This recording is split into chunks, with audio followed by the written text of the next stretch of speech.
Hey, fellas. You're bad at this. You're very bad at this. Just go through the motions. You gotta finish.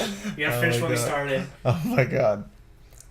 Hey, fellas, I'm Trevor. You guys are watching the Anthony and Todd Show. If you're watching us on YouTube, you can subscribe to us. If you're watching us on Spotify, you can follow us. You can't watch anything on Spotify, so you can listen to us. That would be helpful. If you're listening on Apple Music, you can give us a 5-star rating. And any other way you guys want to show us some love on the internet, follow us on our Twitter, like our Facebook page. Just try to get us out there in the public. We might get ridiculed, but good, publicity is good, even if it's bad. So show us some love. I hope you guys enjoy.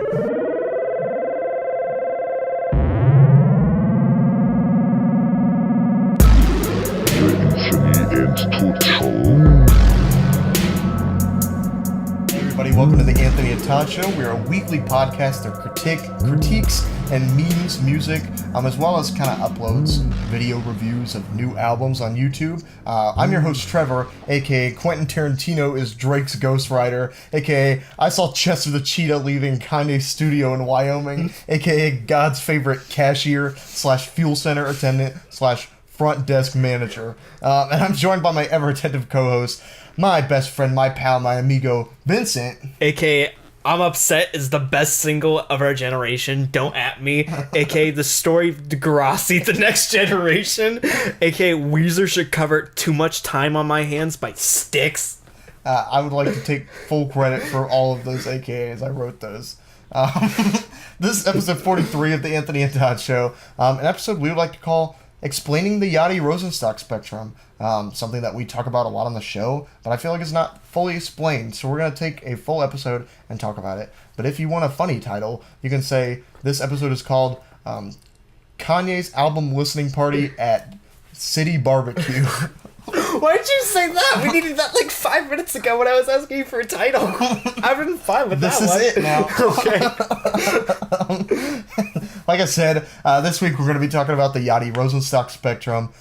Which is a spectrum we created. Yeah, we made this up, of course, based off of rapper Lil Yachty, as well as post-punk singer-songwriter Jeff Rosenstock. We're also going to go into our Dank Pick of the Week, a section where we get to talk about tracks that we just kind of enjoy, ones that particularly didn't come out this year, but just, talking about songs that we love to talk about. This kind of gives us a chance to talk about that. As well as, of course, staple random artists you should know about, an artist that we feel doesn't get enough love or doesn't get always enough appreciation, whether they're super whether they have a fan base or whether their fan base is kind of small, and we get to talk about them and get them out to the world. Okay, ready to get in the Yachty Rosenstock Spectrum? Yes. Yachty Rosenstock Spectrum is a thing we mentioned a lot, and we never took an extended length to explain it. We've crafted a lot of these ideas while we were on the show. At that point, we just called it. We used to just say when we were making references to how an artist would be passionate but not that good. We always used to say Jeff Rosenstock or Lil Yachty. But then we got to a point where we just said it so much that we had to call it the Yachty Rosenstock Spectrum. Mm-hmm. And we did that on an episode once. I forget what episode it was, but then after that point, we just kind of coined that term. So we wanted to take a full episode to explain it. Explain how it works, the dynamics, everything, and especially explain how vocals don't really matter on natural talent, but they matter in performance and kind of the passion you put behind that performance. Mm-hmm. And the character you can craft with your voice that makes it so good and so appealing. Basically the spectrum it's almost like a quadrant in 4 parts. You've got the line here of passionate on one side and kind of lifeless vocals on the other side, as well as just how well a singer sings. Of course, good vocals being on the top, bad vocals being on the bottom. And, obviously we'll post this image so you guys can understand it. I was just planning on having the graph up as we put artists along the chart. Yeah. So just so you can see the different quadrants. And so, there's going to be a definitive graph of how you can see how we rate kind of artists. And we've kind of handpicked a few a handful of artists here that we're going to put on the chart, or that we already have put on the chart, but now it's going to be officially on the chart. But yeah, an artist that sings well but is also passionate in their vocals are obviously going to go on one side of the spectrum, as well as artists that sing well, but they're just lifeless. You might have good technique, but they just do not sing with any sort of character, as well as the flip side, artists that sing badly but with a lot of character and passion in their voice will go on one side of the spectrum, and then on the opposite side, vertically, are going to be artists that just completely suck, but also like do not put any sort of passion into what they're doing. As long as you're not in the bottom right quadrant, in my opinion, you're good. You could be good, but like lifeless. But at the same time, I think you can be bad, utterly terrible, but have a lot of passion, a lot of humor behind your voice, and it works. So as long as you're not in that bottom right quadrant, I think you're doing a good job. So not to say we're going to call certain artists bad vocally, especially Jeff Rosenstock. That's the biggest example. We do not think Jeff Rosenstock is a terrible artist by any means. We just I mean, both of us really enjoy Jeff Rosenstock's artistry and his music that he puts out, as well as Lil Yachty. Yeah.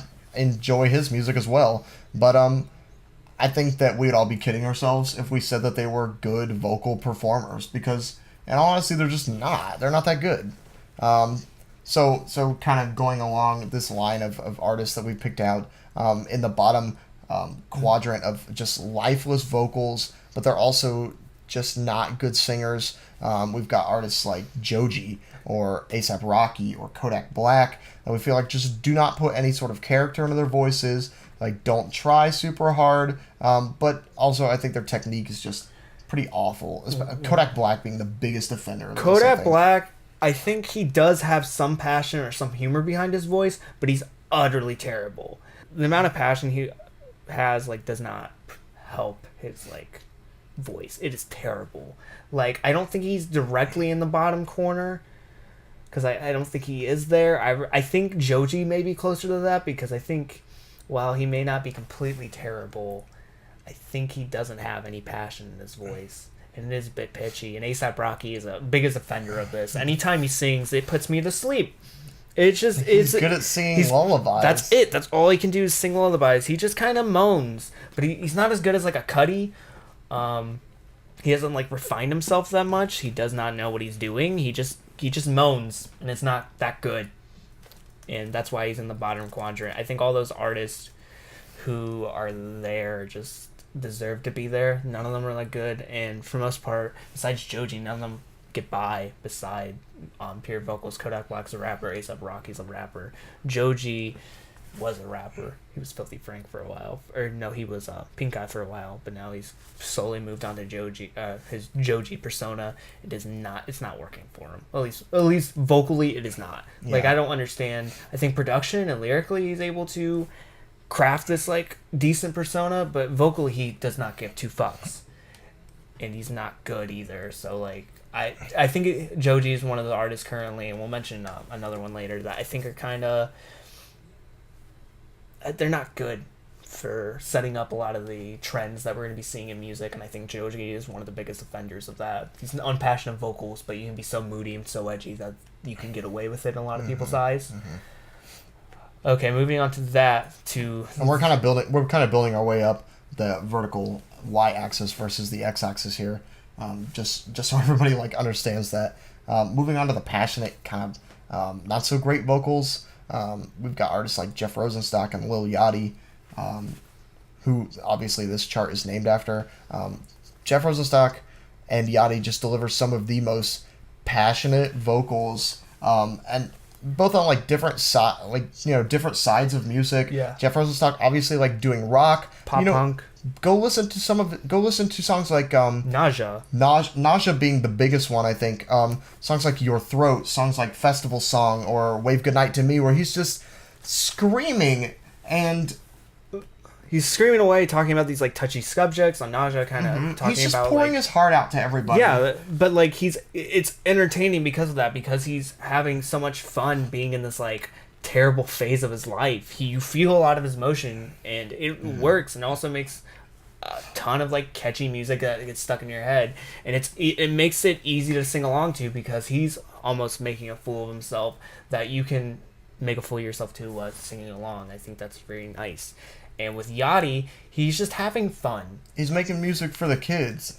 most he of the is the kid. sometimes it is bad. Like I think Teenage Emotion is just terrible, but I think if you listen to Little Boat 1, and even though we were not the biggest fans, Little Boat 2, anytime he sings it's usually pretty fun. Like it's pretty uplifting. I just have a good time. Yeah. I mean, songs like One Night, obviously. Well, that's a little lifeless, but Minnesota, his verse on d.r.a.m's Broccoli, I just think that a lot of his features especially are just fun. They make you want to party. They make you want to dance. And his vocals, I think, go along with that because that's something he, like, cares about. And he's just pouring his heart out to everybody. He's just having fun making music for the kids. Yeah. Other artists, Andrew W.K., his last album, I think, is a big, big component of that is that Andrew W.K. is not the greatest singer of all time, but he's just, and that album wasn't the best album of all time, but he's still just trying to have fun. He pours himself on every party, performance. Yeah. He just wants to party and feel the healing powers of party.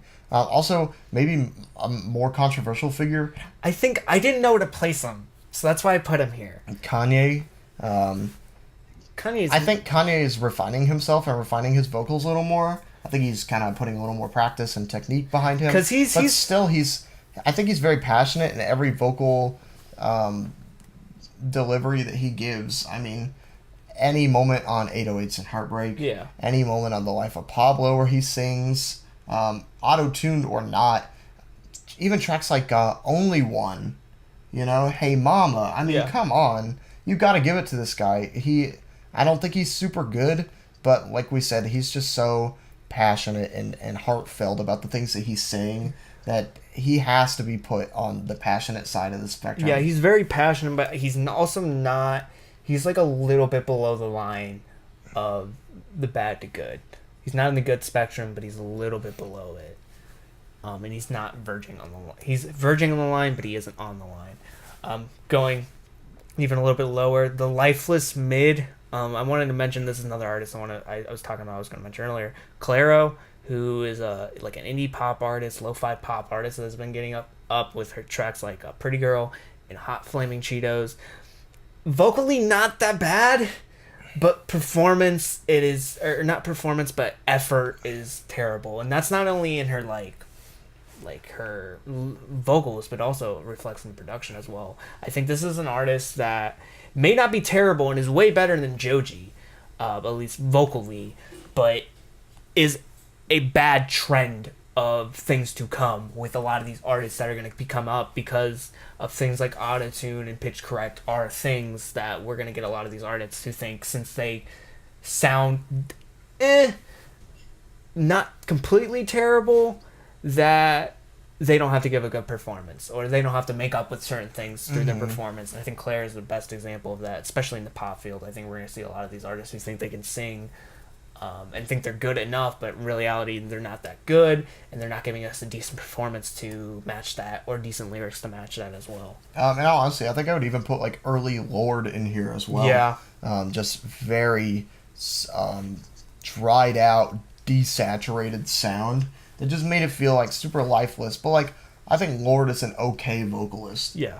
But I think just putting her here makes sense.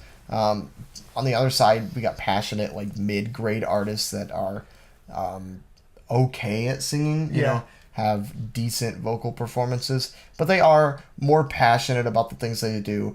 Post Malone being one. Especially with Beer Bongs and Bentley. I think especially he's earned that title. It's tracks like, it depends on tracks. Like, I think like tracks like Stay is really good, but for a majority of the album, I think he's carried either by autotune or other features, but he's hella passionate in what he does. I think he should let a lot of the time. I think I rather would see him in the passionate bad than the passionate mid, in my opinion. I'd rather his career go down that route. Just let him let loose a little bit instead of... I think he's a little afraid of letting his fans hear him without autotune because I think he's afraid he'll lose fans. When in all honesty, if Lil Yachty has fans the way he is, and they're in the same kind of little boat, and for example, then... I think that he'll be okay. Another example, Anna Birch just did a review of her album. A couple months ago. Yeah, a couple months ago. her voice is very frail. It's not terrible, but it's not the best always. Mm-hmm. But it is very passionate, especially with the songwriting. Her being like super honest about everything she's writing about. It reflects in her mood and her song, her vocals. Next, Rivers Cuomo of Weezer. Not always like he's a little pitchy sometimes, especially listen to things like on the Blue album, Pinkerton. I think Pinkerton especially. Especially Pinkerton. That's why I put him on main here, track El Scorcho. I mean, come on. But that's also the passionate side of that. Oh yeah, El Scorcho being direct representation of the passion. As well as I think a lot of tracks like on the White album. Yeah, he just kind of lets loose, and the best albums. I enjoy the best albums. I enjoy that side of him where he's just letting himself go. And Rivers is such, I mean, he's an old guy now, or an older musician now, but he is still, I think, an angsty teen at heart, and kind of writing from that perspective a lot of the time. And he just pours that kind of raw emotion that a lot of angsty teens tend to have into his performances. For, like we mentioned, like Pinkerton and the Blue album were written when he was a younger artist. And he has since, of course, matured. Your voice matures. You get better at singing, as evidenced on some of the tracks on the White album, I think, are some of his best vocal-wise. But they're also, like, some of his worst, but every one of them is still very passionate. He's just this nerdy kid that wants to sing. Yeah. And you have to appreciate that about him. Of course, also following in that wake, David Byrne of Talking Heads. I put him on here, but I was trying to figure out where I would put David Byrne, because I know he's a lot of passion, but especially with his last album, with American Utopia, I think he's on here. You listen to Everyone's Coming Over My House, it's like whiny, pitchy, kind of all over the place. Even when he was younger, I mean, you listen to singles like Burning Down the House with Talking Heads, Psycho Killer, Once in a Lifetime. I mean, just like, he is going absolutely crazy, just going nuts, just oozing and bleeding with this passionate performance. But most of the time it's just like not good. Yeah. You know, it's very just screechy like this all the time. That was pretty good. Thank you. Pretty good, that one. Thank you. So passionate, but I don't think he's like that good. But I don't think that he is down there with artists like Lil Yachty or Andrew WK, because I think that he still has like decent vocal technique, and of course I think a lot of that comes with being older. Like I was talking about with Rivers, I think that obviously, like, when you get older, your voice matures, and there hits a point where you're just gonna sound better when you're older versus when you're younger, because your voice isn't fully developed. And I think as David Byrne gets to be more of an older artist, his vocals become more refined just because of age. Yeah. After that, we've got Jamie Stewart, also in that kind of sector of Shoo fame. I think Jamie Stewart, the more passion he has, the less like good he is. Or at least less good he is on like the spectrum. I think if you listen to tracks like The Valley, it's very pitchy, but it's also very passionate. You listen to a cover he did of Joy Division's Celebration, is very like all over the place, but it is so fun and so exciting.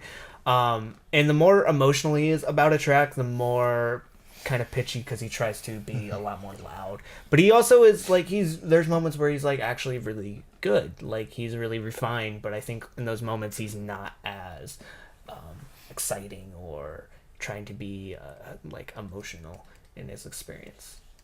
I think he's not as passionate. No, I would think so. And then I just recently added this artist as I thought about it, Kid Cudi. Talked about him a little bit earlier. I think he has refined his vocals a lot too, as well, like Kanye has. Yeah, with Speeding Bullet to Heaven, right? Okay, so we give Speeding Bullet to Heaven like a lot of crap, but in the words of one of my friends from school, you know, Cudi tried something completely different, and I think that he was super passionate about Speeding Bullet.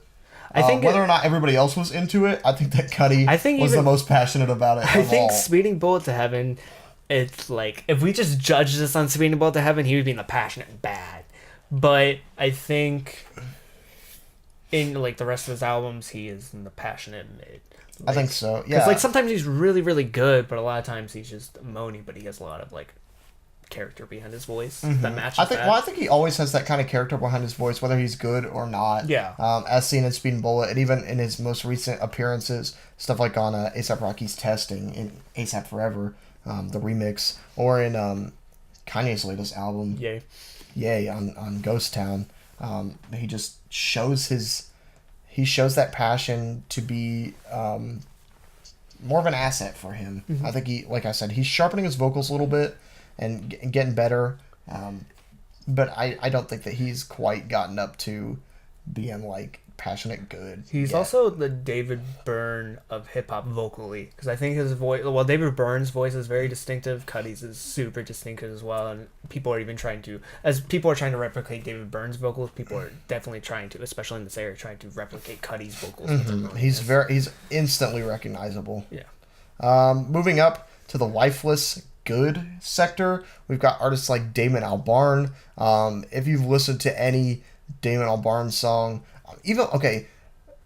just like off the wall example, anything with Blur, everybody around Damon Albarn could be playing like the most intense, that most upbeat rock music possible, and he's still gonna sound like he's just bored. What's Blur's biggest hit? Song 2. Yeah, that is like the most like manic production wise, but you listen to it, he's like pretty tame. No, absolutely super tame. It just really mellowed out. Any work with Gorillaz, really, I mean, mostly mellow out, except mostly. for like some weird moments. Even like one of the most manic songs on Humans, Charger, it's pretty tame. Like lyrically, it's absurd, but like personality wise, it's pretty. And it fits with 2D's character well, I think. But Damon Albarn, I think, is a well trained musician. I think he's excellent, and I think that his singing is one of the most instantly recognizable in the game right now. And I personally enjoy listening to him sing, but there's no emotion behind what he's saying. It's not for better or for worse. Like I said, like 2D of Gorillaz is just the kind of character that sings like that. Yeah. That's just his personality, and Damon Albarn plays into that very well. But then you realize that it's also Damon Albarn's personality, and 2D was built around that. Yeah. You know, at least he's playing to his strengths. Is what I have to say.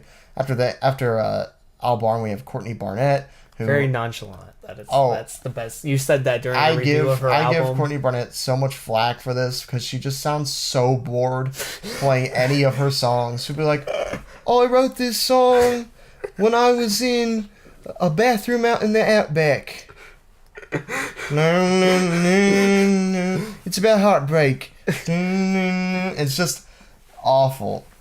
Just meandering vocals all over the place, but there's just no passion behind it. They're refined in their quality, but they're not like there's no passion to it whatsoever. Same with the XX. I think with some of her later stuff, I think it's a little bit more, especially with their last album but with their first one, it was very like spacey and very minimal production. Yeah. No life behind the vocals. Yeah. Which I think drove a lot of people away, but also like drew in a lot of people as well. Just very like desaturated vocals. And then of course moving over to Passionate Good, one of my favorites. The best sector. So if you're a vocalist, this is the key This is where sector. you want to be. Yeah. These people put character behind their voice, instantly recognizable, but they've also got the vocal chops to back them up. Artists like Brittany Howard of Alabama Shakes. Just so much like character and emotion. Powerhouse singer here, as well as so much emotion and power behind her voice. Eduardo Arenas of Chicano Batman, one of my favorite acts right now. His range is all over the place. His vocal chops back him up to boot, and his passion behind his voice and the things he talks about is absolutely incredible. I think Arenas is just an incredible musician and vocalist in the way he is. Angel Olsen, of course, I think is putting out some of the most emotional and thought-provoking pop music right now. But she also puts character and meaning behind her voice, unlike a lot of pop artists today. Chance the Rapper.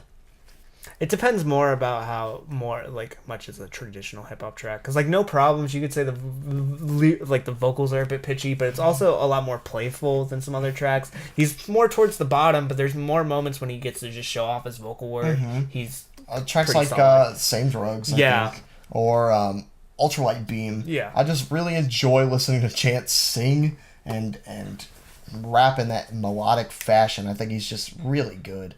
His Kit Kat bar commercial, just top notch. Childish Gambino, of course, is in this sector. Yeah, Is there anything that Donald Glover can't do? I mean, come on. Yeah, he's matured as an artist, but one thing that's kind of like remained even through camp, his vocal ability has actually been pretty top notch. Like you listen to, I think it's called Love Letter, and it reminds you of like a Disney and kind of like Broadway song of almost sorts. His vocal capacity is actually really good, and even later he's grown to have more emotion on his voice. So I think he's always been like a decent vocalist, and that's never been like the thing that's been the problem with him. It's always been lyrically or subject matter wise why he's been immature, but especially recently he's been very solid. Tracks like Redbone, This Is America, just fucking top notch. Oh yeah, he's moving up. And then of course Sampha, kind of an unsung hero here. Just his vocal work is incredible. Super passionate. Oh yeah, incredibly emotional and passionate, and just pours his heart out. But also is just a good vocalist overall. On his last album, I think Process was just really well sung. Yeah. He's very well spoken for, as well as a lot of his features on tracks like In Everything Is Recorded. Still, the track Close But Not Quite just blows me away with how much passion is delivered in that track by Sampha. Just an incredibly beautiful song, mostly due in part to his performance as well as the passion he puts into it.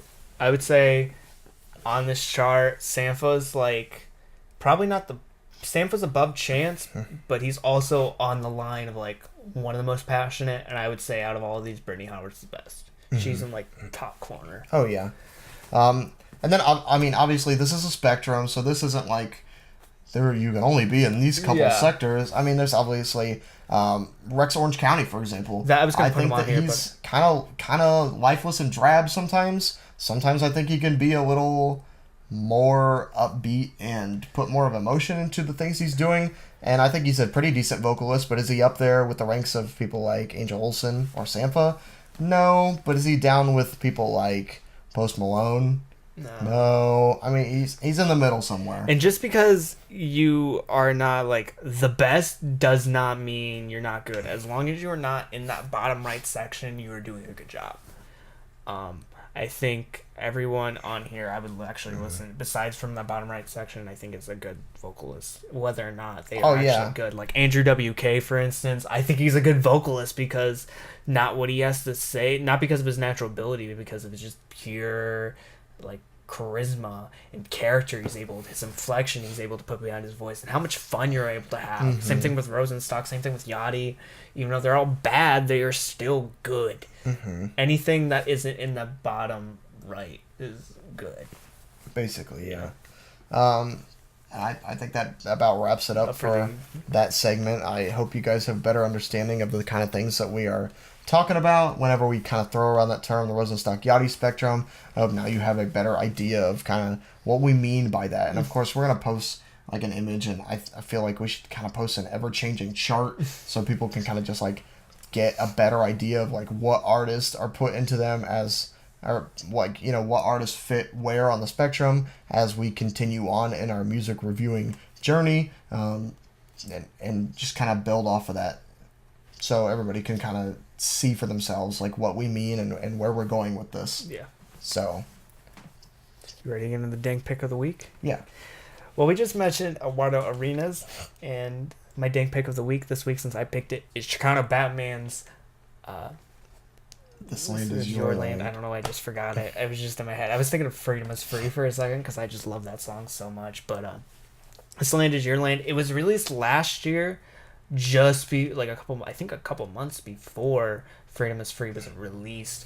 And I think it's just This Land in Your Land, just kind of this classic like folk song, just being performed by Chicano Batman, and them just doing it in their own styling of just kind of this like Mexican American indie rock that's also very funky and very stylistic to them and very soulful at the same time. Just all these styles being blended together in this one act, I think is really cool. And just for that one song be performed under that style, I think is great. I think it actually means a lot more now, that song, This Land in Your Land, especially just the current era of politics we are under, with people debating of, you're not part of our country, you shouldn't be here, blah blah blah, this and that, just everyone fighting each other. I think we need to take the time to realize we're all like one unit. America's for everyone.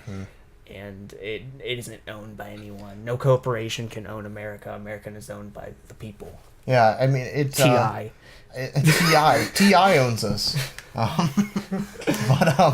No, I seriously think that this track, while it might have just been kind of a fun cover, it turned into something a lot more, and something very powerful, especially for Mexican Americans in the political climate of America today. I think that Chicano Batman is constantly making amazing statements about that kind of thing. But This Land Is Your Land, I find to be a very powerful track, and seeing that it is like an old song about that. It's about the same subject matter, about no matter where you're from or no matter like where you are going, America is for you. Yeah. And I think all too often the country as a whole forgets that, or certain people or groups in America forget that. And Chicano Batman is kind of bringing it home here, reminding everybody, hey, this is our land too. Trevor, we're moving on to the random act you should know about. What is the random artist you should tell us about this week? So I want to touch everybody's brains with this amazing artist. We've mentioned him before on this show. Yes, absolutely. His name's m.i.a. I absolutely adore m.i.a. One of my favorite artists of all time. Throw it out there. And he is a chip hop artist where he makes beats, makes his own beats based off of video game music. And like no game is safe here. He has sampled games that came out last year. He's sampled games that came out back in the 1980s on the NES or the Super Nintendo, and raps about whatever over them. He can rap about the game itself, retell the story of the game that it's from, or he could talk about his own life and his own struggles, or basically whatever he wants. He can make a track political, he can make it not, and it could be over the beat of Kirby or Mario or Zelda or Street Fighter or whatever you want to do. He was a teacher for a long time, but also a musician on the side, something that hopefully I can pursue someday, going to be a music teacher. Just kind of his influence in my life has been huge. If you're going to check out some projects, I would check out his... Start with Forever Famicom. Absolutely. We've reviewed that before. I think that was episode 4 or something like that of our show where we reviewed that album, and it's incredible how he just takes a bunch of these like they're all from the NES and the NES and the SNES, taking beats from well-known games. He's got a beat from DuckTales on the NES. He's got a beat from Kirby's Adventure on the NES, Street Fighter 2K10, Mario RPG, Little Nemo the Dream Master, some of the best video game music on the NES. I'll go to my grave saying that. Those tracks are absolutely delightful. But yeah, I'd start with that. I personally think that is his best album to date, and one of my favorite albums of all time. Has a profound impact on my life, and kind of the way I got into hip-hop music in general. And it explains a lot of the origin of almost his character, especially the track Dream Master, which Dream Master is down probably his best song. He's even gone on record saying that's his best song. That is 100% where I would start if I would listen to that album, but mostly focus on Dream Master. It tells a story about how he got his start playing video games, becoming a rapper, how he was bullied when he was a kid, and how it kind of just formed him into the person he is today. Not to mention that is the song that samples Little Nemo, so it's got the best beat. Other projects I would look at, of course, I would look at m.i.a, his original project, where he made an entire concept album based off of the beats of Mega Man, his favorite game series, and got him an endorsement from Capcom to make Mega Man 9 based off of only beats from the 9th Mega Man game. as well as his latest project, his latest studio album, R&DM. Random stylized as Released in R&DM. 2015, features such artists as Cool Keith and Open Mike Eagle, our personal favorites. Some really cool features on there, but I also think that while he gets a little bit away from like his roots in his video game rapping, he also speaks on like a lot of personal issues as well. Another album that I personally really enjoy. m.i.a has just had like a huge impact on me, the way I look at rap music, the way that it kind of got me. The way he kind of got me into rap music, the way I look at and appreciate video games. I just adore this artist. I've seen him live. You came with me to see him live, and it was so much fun. At the back of a comic book shop. We went to the back of a comic book shop, and it was the nerdiest fucking thing ever. It was so nerdy, but it was so much fun. Not to mention, I think some of his rhymes are some of the funniest right now, like in the game. He's just very humorous and uses a lot of humor to kind of deal with a lot of his problems. And I feel like he's never like super obscene with anything. He's pretty clean too, so your parents can enjoy him as well. Definitely check out m.i.a. He's been a huge part of my life. I just want to share him with everybody else. Okay. I think that's about it for the Anthony and Todd Show. We covered a lot of ground this week. We really did. With explaining a whole entire spectrum and a whole entire artist. Spectrum TV. Yes. No. They're a Monopoly board game. But that's it for the Anthony and Todd Show this week. Until next time, guys, make sure you like us on Facebook, like our Facebook page. Make sure you like us in real life. Yeah. And give us a rating on Apple Podcasts. Subscribe to us on YouTube. If you like our theme song, it's produced by our big friend, mysterious big friend. He's a big boy. Our intro song's called Galaxy. Our outro song's called Rockstock Lamp. Links in songs in description. And also, we have a Discord, so if you want to talk random music with us, the link to that will be down in the description. We always have a few buckaroos who talk with us about random shit. That's a good time. And crushers. Yeah. I think that's the currency of not Australia. New Zealand. This has been episode 43 of the Anthony and Todd Show, an episode we would like to call Explaining the Yachty Rosenstock Spectrum, or in other words, Kanye's album listening party at City Barbecue. Till next time, guys, I've been Vincent. I'm Trevor. See you, boys. Have a good night.